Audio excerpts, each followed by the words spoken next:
You wake up, and before you've even taken a single breath of fresh air, your thumb is already moving. Notifications, headlines, the group chat, someone's opinion about something you didn't ask about already before you've said a word to another human being. And then the coffee, because obviously you need the coffee. You've always needed the coffee. You don't even question it anymore. It's just what you do. By 9 a.m., you feel fine. By 11 a.m., you actually feel sharp, maybe even good. You think, okay, today's the day. Today I've got it together. And then 2 p.m. hits, and it's not just tiredness, it's something heavier than that. Your brain just stops cooperating, so you reach for more caffeine or your phone again. Or let's be honest, both at the same time. And somewhere in your head, you've decided that's a productivity strategy. Here's what nobody is going to tell you: the crash didn't start at 2 pm, it started the moment you woke up. You just didn't notice because the stimulants were doing the lying for you. Every single morning, you are handed a fully loaded biological system designed to deliver clean, stable energy all day long. And in the first 90 minutes, most people dismantle it completely, unknowingly. Let's talk about adenosine. While you slept, your brain was doing something critical. It was clearing a chemical called adenosine, the molecule responsible for sleepiness. Think of it as metabolic exhaust from conscious thought. By morning, that load is partially cleared, and your brain fires something called the cortisol awakening response. Before you switch off, this is not the stress cortisol. This is the alerting kind, a built in biological alarm your body fires every single morning for free. That cortisol peak typically lands between 30 and 45 minutes after waking, and biochemically, that window is your most alert moment of the entire day. Now, here's where it goes wrong. When you drink coffee during that window, you are not adding energy. You are doing something far more destructive than that. Caffeine blocks adenosine receptors. The adenosine doesn't disappear, it doesn't go anywhere. It keeps building silently behind the chemical wall you just constructed. 6 to 8 hours later, the caffeine clears, and all that adenosine, every single accumulated unit of it, floods the receptor at once.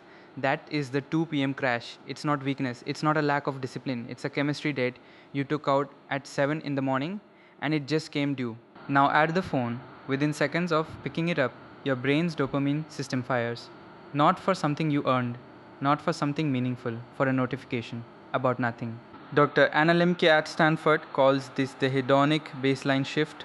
Every cheap dopamine hit raises the floor your brain needs just to feel normal, which means deep work, meaningful effort, hard problems, they start to feel increasingly intolerable, and you haven't even gotten out of bed yet. And none of it is about willpower. Your prefrontal cortex, the part of your brain responsible for focus, decision making, delayed gratification, it is literally offline until your cortisol sequence and circadian signals are properly initiated. There's one more system you are ignoring every morning: your circadian clock, sitting in a region called the suprachiasmatic nucleus. It sets your entire day's hormonal sequence from a single input, natural light, on your retina. Within 30 minutes of waking, that's it. That's the whole input. Skip that input, and your melatonin onset shifts later. You stay up later, you sleep worse, you wake up more exhausted, and you reach for more caffeine, and the loop is complete. You didn't inherit this problem, you built it one bad morning at a time. So here's where most channels would hand you a 12-step morning routine. Wake up at 5 a.m., cold plunge, journal, meditate. Visualize your goals, manifest your future self. You know the type.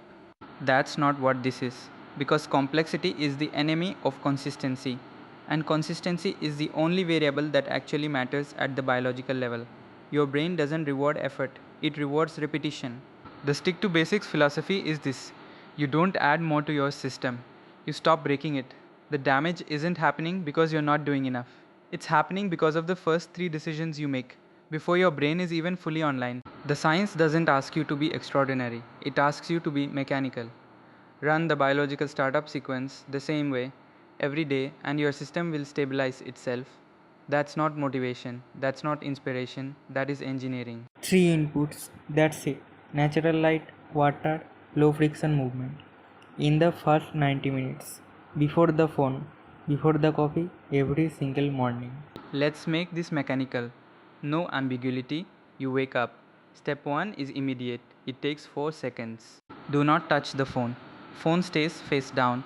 The notification will still exist in 10 minutes. The world will not collapse, but your dopamine baseline might if you pick it up now. Step 2. Hydration. Before caffeine, before food, 400 to 500 milliliters of water. The moment you are upright, your brain just ran 8 hours without it. Your lymphatic system spent the entire night clearing metabolic waste, using water as the medium. Replenish it. This is not wellness content. This is basic system maintenance. Step 3. Light exposure. Get outside or stand at a window with direct sunlight on your face. 5 minutes minimum. You are not doing this for vitamin D. You're doing it to fire the suprachiasmatic nucleus, to start the hormonal clock that sets your energy, your focus, and your sleep quality, all from one single input. Overcast, still go outside. The lux value of outdoor light on a cloudy day is still 10 to 50 times higher than indoor artificial light. And the screen does not count. It never counted. It was never a substitute. It was always the problem. Step 4. Movement. And I need you to hear this correctly. Low friction movement. Not a gym session, not a workout, not a personal record. A 10 to 20-minute walk or 15 minutes of bodyweight movement. Enough to elevate your heart rate to a pace where you could still hold a conversation. This is not about burning calories. Movement at this intensity triggers norepinephrine and BDNF, brain-derived neurotrophic factor. BDNF is essentially fertilizer for your neurons. It sharpens signal transmission, primes the prefrontal cortex for focused work, and it costs you nothing but a walk. Now, caffeine. You delay it 90 minutes after waking. Not because caffeine is the enemy, it isn't, but because you want to landing on a clear receptor. After the cortisol awakening, response has already peaked and declined naturally. That is when caffeine earns its place. When you time it this way, the caffeine isn't fighting your biology anymore. It's amplifying what your biology already built. The effect is sharper, it lasts longer, and you won't need a second cup by noon. The full protocol, in sequence. No phone for the first 90 minutes. Water immediately on waking. Natural light within 30 minutes. Low intensity movement. Caffeine at the 90-minute mark. 5 decisions. That is the entire system. Let's prove this. Not with inspiration, not with a testimonial, with numbers. The average person experiencing the 2 p.m. crash loses roughly 90 minutes of productive cognitive output per day. And that is a conservative estimate. Brain fog, doom scrolling. A second coffee, that doesn't work. Recovery time, 90 minutes, gone, every day. This protocol costs you nothing in time. The light exposure happens while you're already standing up. The walk replaces the time you'd spend staring at your phone in bed.